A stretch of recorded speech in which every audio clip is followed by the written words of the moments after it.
ఇచ్చి ప్లేన్ కనిపిస్తుందా? ప్లేన్ పెట్టండి. దీని తర్వాత కుర్చీ ఒకసారి ఇలా టర్న్ చేసుకోండి ఏటొకటి, తర్వాత ఒకసారి రివర్స్ తిప్పుకొని చూసుకోండి. మనకు రివర్సే కదా ఇంపార్టెంట్. ఇది ఎటు తిరుగుతుంది అటు తిరిగిపోతుంది, ఇందాక అదే అయింది. ఇప్పుడు ఇక్కడే మీరు ఉల్టా పెట్టండి, ఇటువైపు తిప్పుకోవాలి. ఇలా పైనకి రావాలి. అది లోపలికి పోనీయదు, కింద ఫింగర్ కిందకి పోనీయకుండా పైకి ఇలా పోవచ్చు. ఈ కుర్చీ మళ్ళీ అటాచ్ అవ్వాలి. ఓకే, ఇలా అర్థం.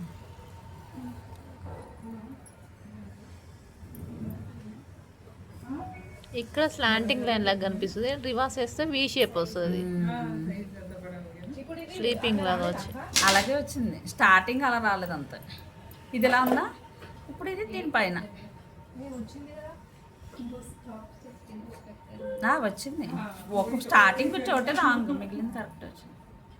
ఇలా దీనిపైన పెట్టాలి, ఇది పైనుంచే పెట్టాలి, దాని పక్కన పెట్టాలి, పైన పెట్టాలి, పైన పెట్టాలి. అట్లా ఇలా వీ షేప్ వస్తుంది.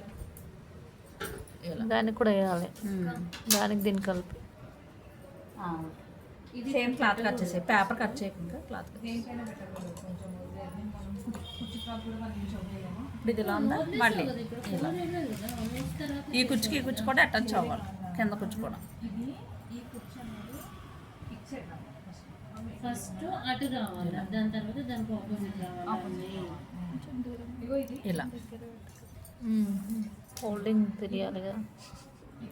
ఇలా మనకు రివర్స్ చేస్తే ప్రైస్